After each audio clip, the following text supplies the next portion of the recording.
ሰላም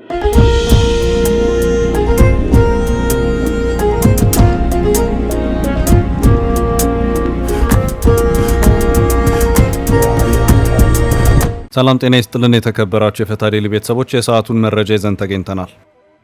እንደተለመደው አንኳር ጉዳዮችን በቅድሚያ በማስተዋወቅ ወደ ዝርዝሩ እናልፋለን። በኢትዮጵያና በኤርትራ መካከል ያለው ወታደራዊ ውጥረት እያየለ ባለበት በአሁኑ ወቅት ውጥረቱን የሚያባብስ ክስተት ተፈጥሯል። በኢትዮ ኤርትራ ውጥረት ላይ ነዳጅ እያርከፈከፉ ያሉትን የዘመኑ የጦር መሳሪያዎችን በተመለከተ አንድ አነጋጋሪ መረጃ ይፋ ሆኗል። እንመለከተዋለን።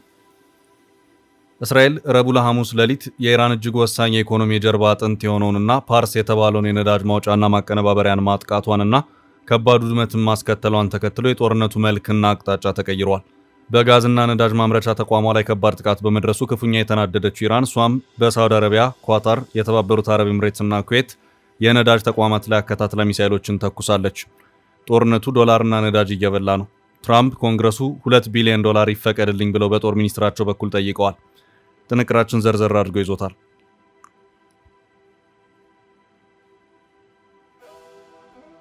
ኢራን በግዙፍ የጋዝ ማውጫ ማዕከሏ ላይ የደረሰውን ጥቃት ተከትሎ ወደ ኤምሬት ተጨማሪ 7 ባሊስቲክ ሚሳኤሎችና 15 ድሮኖችን መተኮሷ ተሰማ። ኢራን ገና ይብሳል እያለችም ነው። ሳውዲ አረቢያ ኢራን ላይ ወታደራዊ እርምጃ ለመውሰድ መብት አለኝ፣ ከፖለቲካና ከሞራልም አንጻር ትክክል ነኝ ስትል ማስጠንቀቂያ አሰምታለች። የሆርሙዝ ሰርጥን በተመለከተ ኢራን አዲስ ሐሳብ ያንሳፈፈች ሲሆን መተላለፊያውን ከመርከቦችና ከተጠቃሚ ሀገሮች ታክስ ለመሰብሰብ ማቀዷን ገልጻለች። አሁንም በስጋት መርከቦች ሊደፍሩት ያልቻሉት ሰርጡን ለማስከፈት አሜሪካ የባህር ኃይል ክፍለ ጦር መላኳንና ጦር ወደ ቀጠናው በሳምንቱ ይደርሳል ተብሎ እንደሚጠበቅም ግምት ተሰጥቷል። ሁሉንም መረጃዎች አከታትለን የምናሰማ ይሆናል። ጠቅላይ ሚኒስትር አብይ አህመድ በዛሬው ዕለት የሰላም ጥሪ አቅርበዋል። ውጊያዎች እንዲቆሙ ይፋዊ ጥሪ ያቀረቡት ጠቅላይ ሚኒስትሩ መጪውን ምርጫ በተመለከተም በዚሁ መልእክታቸው ያስተላለፉት መልእክት አለ። ዝርዝር መረጃውን ይዘነዋል።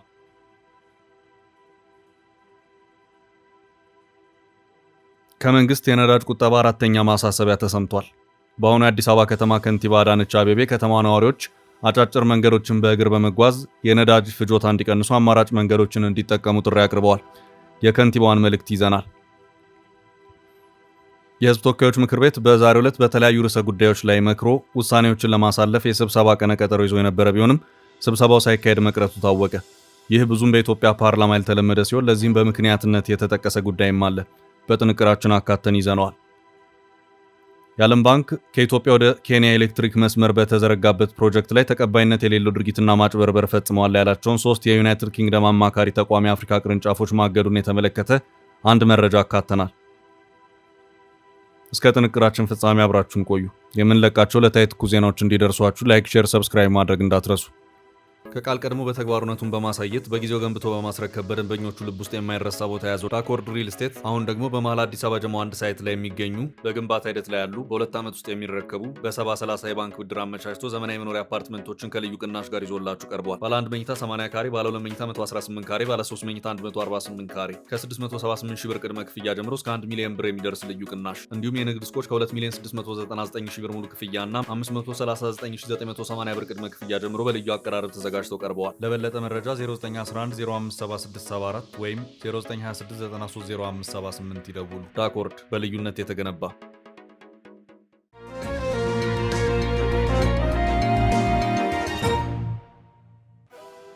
ጦርነቱ የአሜሪካን በጀት በላው። ትራምፕ ለጦርነቱ $200 ቢሊዮን ጠየቁ። እስራኤል ረቡዕ ለሐሙስ ሌሊት የኢራን እጅግ ወሳኝ የኢኮኖሚ ጀርባ አጥንት የሆነውንና ፓርስ የተባለውን የነዳጅ ማውጫና ማቀነባበሪያን ማጥቃቷንና ከባድ ውድመትንም ማስከተሏን ተከትሎ የጦርነቱ መልክና አቅጣጫ ተቀይሯል። በጋዝና ነዳጅ ማምረቻ ተቋሟ ላይ ከባድ ጥቃት በመድረሱ ክፉኛ የተናደደችው ኢራን እሷም በሳውዲ አረቢያ፣ ኳታር፣ የተባበሩት አረብ ኤምሬትስና ኩዌት የነዳጅ ተቋማት ላይ አከታትላ ሚሳኤሎችን ተኩሳለች። ሀገራቱ የኢራንን የሚሳኤል ውርጅብኝ ለመከላከል ስራ በዝቶባቸው ያደረ ሲሆን በዚህ መሃል ግን ኳታር እጅግ ግዙፍ የሆነው የነዳጅና ጋዝ ማምረቻ ተቋሟ ከባድ ምትን አስተናግዷል። ይህ በኢራን ሚሳኤል ከባድ የድብደባ ጥቃት ደርሶበት በእሳት የተቀጣጠለው የኳታር ግዙፍ የጋዝ ማምረቻ ራስ ላፋን በመባል ይታወቃል።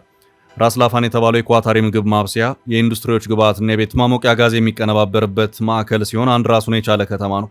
ራስ ላፋን ኢንዱስትሪያል ሲቲ በመባልም ይታወቃል። ኳታር ይህ ግዙፍ ተቋም የደረሰበትን ጉዳት በዝርዝር ይፋ ባታደርግም ቀላል ሊባል የማይችል ጉዳትን እንዳስተናገደ ግን ይፋ አድርጋለች። አሁን ነገሮች መልካቸውን ቀይረው ከወታደራዊ ተቋማት ጥቃት ይልቅ ወደ ነዳጅና ጋዝ ማምረቻ ተቋማት ኢላማ በማምራቱ ዓለም ነዳጅና ጋዝ ምርት ዋጋ ንረት እየታየበትም ይገኛል። በዛሬው ዕለት የአንድ በርሜል ነዳጅ ድፍድፍ ዋጋ $108 ደርሷል። ይህ ጦርነት ከመፈንዳቱ ከአንድ ወር በፊት የአንድ በርሜል ድፍድፍ ነዳጅ ዋጋ $65 እንደነበር ዘገባዎች ያመለክታሉ። በዛሬው ዕለትም የነዳጅ ዋጋ ያሻቀበ ሲሆን የዋጋ ንረቱ የአሜሪካ ሸማቾችንም ጭምር እያራወጠ ነው። ከዚሁ አንዱ የሌላውን የጋዝና ነዳጅ መሰረተ ልማት ማጥቃቱን ተከትሎ ፕሬዚዳንት ዶናልድ ትራምፕ ብስጭታቸውን ገልጸዋል። እስራኤል የኢራንን የነዳጅ ተቋም እንደምታጠቃ አላወኩም ነበር። ይህ አግባብነት የለውም፣ ለወደፊቱ መደገም የለበትም። ኢራን ከወሰደችው አጸፋዊ እርምጃ ባለፈ አሁንም በድጋሚ በአጸፋዊ ጥቃት እቀጥላለሁ ካለች ግን በነዳጅ ተቋማቷ ላይ ታይቶ የማይታወቅ ከባድ ምትን እንደምናስከትል ይታወቅልን ሲሉም ትራምፕ አስጠንቅቀዋል። ኢራን ግን ኳታርን ብቻ አጥቅቼ አልወጣልኝም፣ ማንም ምን ይበል፣ ከዚህ በኋላ ማንንም ከማጥቃት ወደ ኋላ የምልበት ምንም አይነት ሁኔታ የለም ስትል አስታውቃለች። ትራምፕ እስራኤል የኢራንን ግዙፍ የነዳጅና የጋዝ ማዕከል እንደምታጠቃ አላወኩም ይበሉ እንጂ በሌላ አቅጣጫ ደግሞ የእስራኤል መገናኛ ብዙሃን ጥቃቱ የተፈጸመው ከአሜሪካ ጋር በጋራ በመሆን ነው የሚል መረጃን እያሰራጩ መሆኑን አልጀዚራ በዘገባው አመላክቷል። ጦርነቱ ተስፋፍቶ በቀጠለበት በአሁኑ ሰዓት የትራምፕ አስተዳደር ኮንግረስ $200 ቢሊዮን በጀትን እንዲያጸድቅለት የጠየቀ መሆኑን የዛሬው የፎክስ ኒውስ ዘገባ አመላክቷል። ጥያቄ የቀረበው የጦር ሚኒስትር ተብሎ በተሰየሙት የመከላከያ ሚኒስትሩ ፒት ሄግሴት አማካይነት ነው። በአሜሪካ ሕገ መንግስት መሰረት አሜሪካ ወደ ጦርነት ስትገባ አስቀድሞ ጦርነቱን ተቀብሎ የሚያጸድቀው ኮንግረሱ ሲሆን ትራምፕ ወደዚህ ጦርነት ሲገቡ ኮንግረሱን ያማከሩበት ሁኔታ አልታየም። ይህ ባልሆነበት ኮንግረሱ እንዴት የጦርነትን በጀት ያጸድቃል የሚለውም ጉዳይ አጠያቂ ሆኖ እያነጋገረ ነው።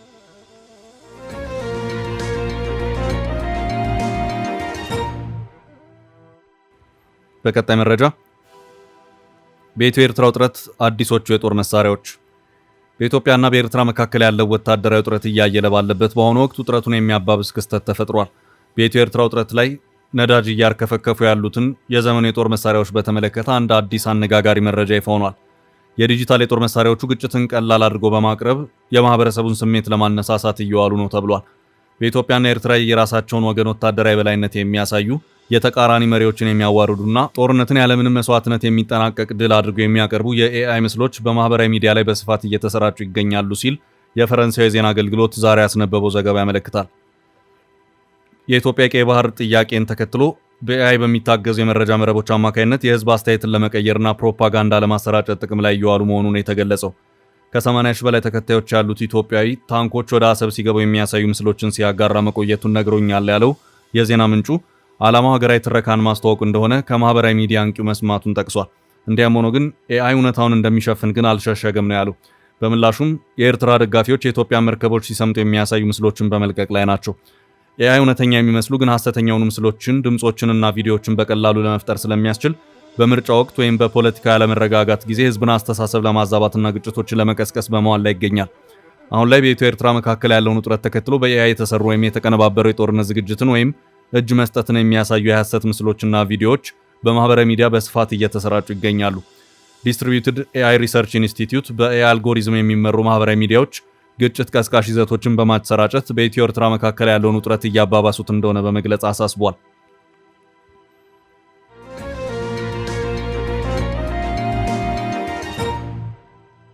በቀጣይ መረጃ ገና ይብሳል። ኢራን በሆርሙዝ ሰርጥ የሚያልፉ መርከቦችን ልታስከፍል ነው። ኢራን በግዙፍ የጋዝ ማውጫ ማዕከሏ ላይ የደረሰውን ጥቃት ተከትሎ ወደ ኤምሬት ተጨማሪ 7 ባሊስቲክ ሚሳኤሎችንና 15 ድሮኖችን መተኮሷ ተሰማ። የተባበሩት ኤምሬት የአየር መከላከያ ስርዓቷ በዛሬው ዕለት የኢራን ሚሳኤልና ድሮኖችን ማክሸፉን ገልጻለች። የኤምሬት መከላከያ ሚኒስቴር ባለፉት 20 ቀናት ከኢራን በድምሩ 334 ባሊስቲክ ሚሳኤሎችና 15 ክሩዝ ሚሳኤሎችን እንዲሁም ከ1700 በላይ ድሮኖችን ወደ ግዛቱ መተኮሱን ገልጿል። በጥቃቱ 2 ወታደሮችና 6 ሲቪሊያን መሞታቸውን ገልጿል። ከሞቱት መካከል የፓኪስታን፣ ኔፓል፣ ባንግላዴሽ እና ፍልስጤም ዜጎች ይገኙበታል ብለዋል። ኢራን ታዲያ ገና ይብሳል ስትል ነው መልስ የሰጠችው። ከኳታር ቀጥላ በገልፍ ሀገሮች የኤነርጂ ተቋማት ላይ ጥቃት ለማድረስ ዝታለች። የኢራኑ መንግስታዊ ኤነርጂ ድርጅት የሆነው ካታም አልአንቢያ መንግስት ቃል አቀባይ የኢራንን የኃይል መሰረተ ልማቶች መምታት እጅግ ዋጋ የሚያስከፍል ትልቅ ስህተት ነው ብለዋል። የኤነርጂ ሀብታችሁና መሰረተ ልማቱ አይተርፍም ሲሉ ከኢራን በኩል ተጨማሪ አጸፋ እንደሚኖር አስጠንቅቀዋል። ኢራን የኳታርን ግዙፍ የተፈጥሮ ጋዝ ማውጫ ላይ ጎላ ጉዳት ያደረሰ ጥቃት ብትሰነዝርም በዚህ አላበቃም ማለቷን የተሰማው ኢራን ከሰሞኑ በተገደሉባት የብሔራዊ ደህንነት ኃላፊ አሊ ላሪጃኒ ምትክም አዲስ መሪ ሾመች መሆኑ ተነግሯል። የኢራን መከላከያ ሚኒስቴር የሆኑት ሁሴን ደህጋን ላርጂያኒን ተክተው የአገሪቱ ደህንነት አለቃ ሆነዋል። ኢራን በሆርሙዝ ሰርጥ ጉዳይ ያላት አቋም ወደ ሌላ ደረጃ ያሻገረች ሲሆን በሰርጡ የሚጠቀሙና የሚያልፉ ሁሉንም መርከቦች ለማስከፈል እያቀደች ስለመሆኑ ተሰምቷል። 70 በመቶ የሚሆነው የጋዝ ሀብት ክምችት መመታቱ ለኢራን አንገብጋቢ ጉዳይ ሆኗል። ባለስልጣኖች እስከዛሬ በነፃ አገልግሎት ሲሰጥ የነበረውን ሰርጥ ኢራን ሀብት ትፈጥርበታለች፣ ትጠቀምበታለች ሲሉ ተሰምተዋል። ነዳጅ ሆነ ምግብ ሆነ ሌሎች ሸቀጦችን የሚጭኑ መርከቦችን ኢራን በሰርጡ ለማለፍ ቀረጥ ለማስከፈል እቅድ እያወጣች ነው ተብሏል። ኢራን ይህን ስታደርግ በምላሹ ለመተላለፊያ የደህንነት ዋስትና የምትሰጥ ይሆናል ነው የተባለው። ከመርከቦች በተጨማሪ መስመሩን የሚጠቀሙ ሀገራት የደህንነት ታክስ ለቴህራን እንዲከፍሉ ሀሳብ ቀርቧል። ቴህራን ይህንን ጦርነት በቀጠናው አዲስ ስርዓት እንዲሰፍን ለማድረግ ልትጠቀምበት እንደሚገባ ኢራናውያኑ መክረዋል። ኢራን ከጦርነት በኋላም በሆርሙዝ ሰርጥ ያላትን ቁጥጥርና ኢኮኖሚ ጥቅም አስጠብቃ መቀጠል እንዳለባት ነው የተጠቆመው። ኢራን ሳትፈልግ የተጫነባትን ጦርነት ለእድገቷና ለቀጠናው ተጽዕኖ ፈጣሪነት ልትቀይረው ይገባል ነው የተባለው። ያለባትን የኢኮኖሚ ማዕቀብ ለማቃለል ሰርጡን እንደ አማራጭ ልትጠቀምበት እየሞከረች ስለመሆኑ ነው የተዘገበው። ሳውዲ ኢራንን አስመልክታ ዛሬ ባወጣችው መግለጫ ጉርብትናንና መርሁን በእጅጉ የሸረሸረ ድርጊት ኢራን ፈጽማለች ብላለች። ይህንን ያሉት የሳውዲው የውጭ ጉዳይ ሚኒስትር ፈይሰል ቢን ፈርሃን ናቸው። ከኢራን የሚመጣ ግፊት መጨረሻው ላያምር እንደሚችል ያስጠነቀቁ ሲሆን የኢራን ጥቃት ከሳውዲ ወታደራዊ መልስ ሊሰጠው እንደሚችል፣ ሳውዲ ኢራንን ኢላማ ለማድረግ ከበቂ በላይ መብት እንዳላት ሚኒስትሩ ገልጸዋል። ይህ በእንዲህ እንዳለ ከአሜሪካ የሆርሙዝ ሰርጥን የተመለከተ አንድ ሀሳብ እየተንሸራሸረ መሆኑ ተሰምቷል። የአሜሪካ ባህር ኃይል ሰርጡን መልሶ ለማስከፈትና ለመቆጣጠር አማራጭ ኃይል ሆኖ መታየታቸውን ዛሬ የወጣ የዎል ስትሪት ጆርናል ዘገባ አመላክቷል። ዋሽንግተን የባህር ኃይል ጦር ክፍሎቿን ሰርጡን ለማስከፈት ልታዘምት ትችላለች ነው የተባለው። ፔንታጎን የአሜሪካ ባህር ኃይል 31ኛ ክፍለ ጦርም በሳምንቱ ወደ መካከለኛው ምስራቅ መላኩን ተከትሎ ነው ይሄ ዘገባ የወጣው። ጦሩ በዚህ ሳምንት መጨረሻ ድረስ ወደ ቀጠና ይደርሳል ተብሎ ይጠበቃል።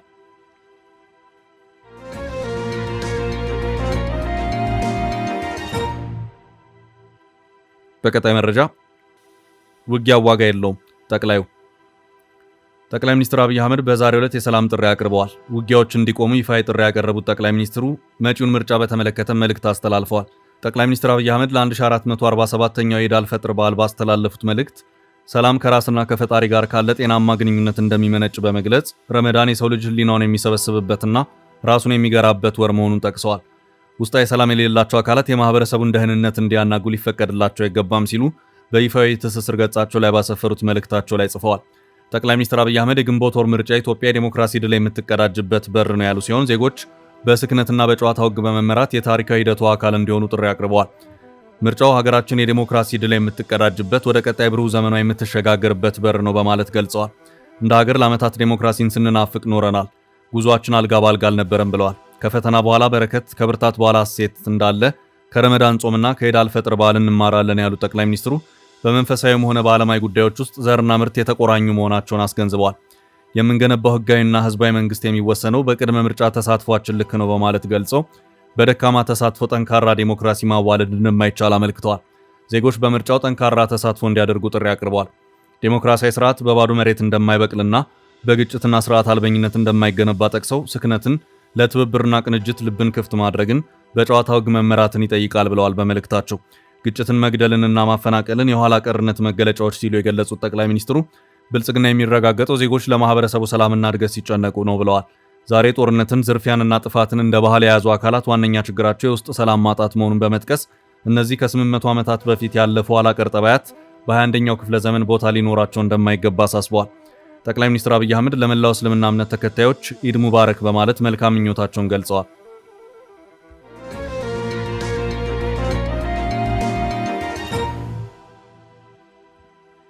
ወደ ቀጣይ ርዕስ አለፍን።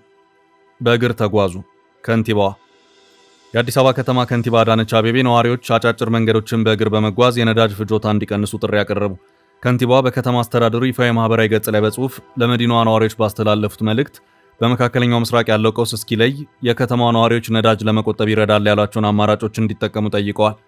ለከተማችን ነዋሪዎች በሙሉ በሚል የወጣው የከንቲባዋ መልእክት በአሁኑ ወቅት በመካከለኛው ምስራቅ በተፈጠረው ቀውስ ምክንያት ሀገራችንን ጨምሮ ነዳጅ ገዝተው የሚጠቀሙ ሀገራት አቅርቦቱን እንደ ልብ ለማግኘት ተቸግረዋል ብለዋል። በመሆኑም ችግሩ ተፈቶ ወደ መደበኛ የነዳጅ አቅርቦት ስርዓት እስክንመለስ ድረስ ነዳጅን በቁጠባ መጠቀም ይኖርብናል ያሉ ሲሆን ስለሆነም የከተማችን ነዋሪዎች አጫጭር መንገዶችን በእግር በመጓዝ እንዲሁም የብስክሌት አማራጮችንና ኤሌክትሪክ ተሽከርካሪዎችን በመጠቀም እንድትተባበሩ ጥሪያችንን እናስተላልፋለን። ፈጣሪ ኢትዮጵያንና ሕዝቦቿን ይባርክ ሲሉ ከንቲባዋ ለከተማው ሕዝብ ጥሪ አቅርበዋል። በመንግስት በኩል ነዳጅ በቁጠባ ተጠቀሙ ሲሉ ጥሪ ሲተላለፍ ይህ ለአራተኛ ጊዜ ሲሆን የፋይናንስ ሚኒስትሩ አቶ አህመድ ሽዴ፣ ጠቅላይ ሚኒስትር አብይ አህመድ፣ የትራንስፖርት ሚኒስቴር እንዲሁም አሁን ደግሞ የአዲስ አበባ ከተማ ከንቲባ ነዳጅ በቁጠባ እንዲሆን አሳስበዋል። መንግስት ከሰሞኑ ለነዳጅ አከፋፋዮች በሰጠው መመሪያ ሀገራዊ ሚናቸው ለጎላ ዘርፎች በነዳጅ አቅርቦት ቅድሚያ እንዲሰጥ ትዕዛዝ ማስተላለፉም እዚህ ይታወሳል። የመካከለኛው ምስራቅ ትርምስን ተከትሎ በዛሬው ዕለት የዓለም የነዳጅ ዋጋ የጨመረ ሲሆን አሁን ላይ ነዳጅ በአማካይ በበርሜል $108 እየተሸጠ ይገኛል። ይህ ዋጋ ከጦርነቱ በፊት ከነበረው ጋር ሲነጻጸር የ40 በመቶ ጭማሪ ያሳየ ነው። የነዳጅ እጥረቱና የዋጋ ንረቱ ኢትዮጵያ፣ ሶማሊያ፣ ቻድ፣ ማላዊ፣ ጋቦን፣ ታንዛኒያን በመሳሰሉ ሀገራት የትራንስፖርት አገልግሎት ላይ ችግር ሲፈጥር አንድም እንዲቋረጥ ሁለትም በእጥፍ እንዲጨምር ማድረጉ ተዘግቧል።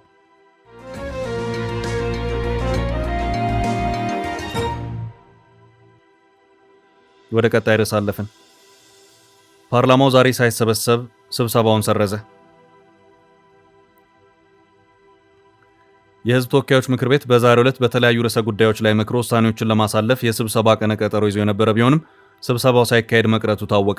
በዕለቱ በቦታው ተገኝቼ ስብሰባውን መካሄድ አረጋግጫለሁ ያለው ኢትዮጵያ ኢንሳይደር ስብሰባው መካሄድ ያልቻለው በዕለቱ መገኘት የሚገባቸው የምክር ቤቱ አባላት ባለመገኘታቸውና በዚህም ምልዓተ ጉባኤው መሟላት ባለመቻሉ ነው ተብሏል። በዚህ ምክር ቤቱ መደበኛ ስብሰባውን ሳያካሄድ የቀረ መሆኑ ተመላክቷል። የሕዝብ ተወካዮች ምክር ቤት በዛሬው ዕለት ሊያካሄድ የነበረውን መደበኛ ስብሰባ የፓርላማ አባላት ምልዓተ ጉባኤ ሳይሟላ በመቅረቱ ለመሰረዝ ተገደደ። ምክር ቤቱ ውሳኔውን ከማስተላለፉ አስቀድሞ የፓርላማው ሰራተኞች ዝግ ስብሰባ እንደሚደረግ በመግለጽ ጋዜጠኞች ከስብሰባ አዳራሽ እንዲወጡ አድርገዋል። የሕዝብ ተወካዮች ምክር ቤት መደበኛ ስብሰባው ዘወትር ማክሰኞና ሐሙስ የሚያካሄድ ሲሆን በዛሬው መደበኛ ስብሰባው ላይ በ6 የተለያዩ ጉዳዮች ላይ መክሮ በአንዳንዶቹም ውሳኔውን ለማሳለፍ እቅድ ተይዞ እንደነበርም በዘገባው ተመላክቷል። ከአጀንዳዎቹ አራቱ የኢትዮጵያ መንግስት ከተለያዩ ዓለም አቀፍ ተቋማት ጋር ያደረጋቸውን የብድር ስምምነቶች የሚመለከቱ ነበርም ተብሏል። የፓርላማ አባላቱ ለምን አልተገኙም በሚለው ዙሪያ በቦታው የተገኙትን 4 አባላት አናግሬያለሁ ያለው ኢትዮጵያ ኢንሳይደር ምልዓተ ጉባኤው ካልተሟላባቸው ምክንያቶች አንዱ ለእረፍት ወደ ምርጫ ክልላቸው የሄዱ የሕዝብ ተወካዮች ምክር ቤት አባላት በጊዜ ባለመመለሳቸው መሆኑን ከጽህፈት ቤቱ እንደተረዱ የፓርላማ አባላት ነግረውኛል ሲል አስታውቋል።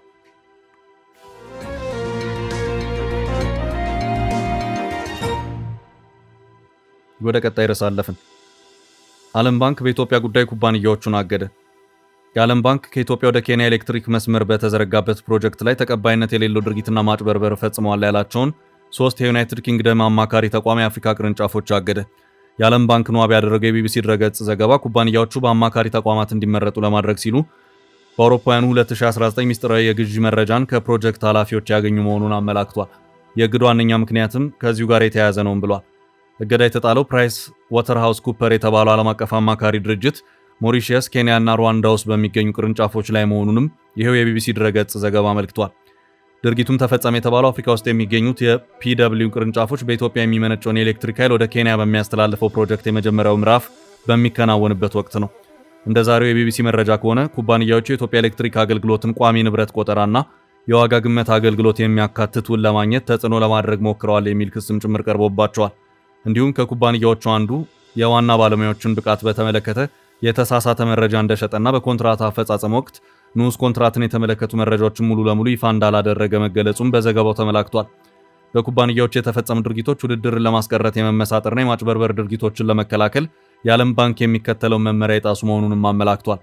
ዓለም ባንክ በ3ቱ ኩባንያዎች ላይ ባሳለፈው ውሳኔ መሰረት ኩባንያዎቹ ለቀጣይ 21 ወራት የዓለም ባንክ በገንዘብ በሚደግፋቸው ፕሮጀክቶችና የተለያዩ ስራዎች ውስጥ እንዲሳተፉ አይፈቀድላቸው መባሉንም ቢቢሲ በዚሁ ዘገባው አክሎ ጠቁሟል። ለዛሬ ያዝንላችሁን ርዕሰ ጉዳዮች እዚህ ላይ ቋጨን። ላይክ፣ ሼር እና ኮሜንት በማድረግ ለቻናላችን ድጋፋችሁን መግለጽ እንዳትዘነጉ እያልን ከሌሎች መረጃዎች ጋር ደግመን እስክንገናኝ ቸር ያሰማን ስንል ተሰናበትን።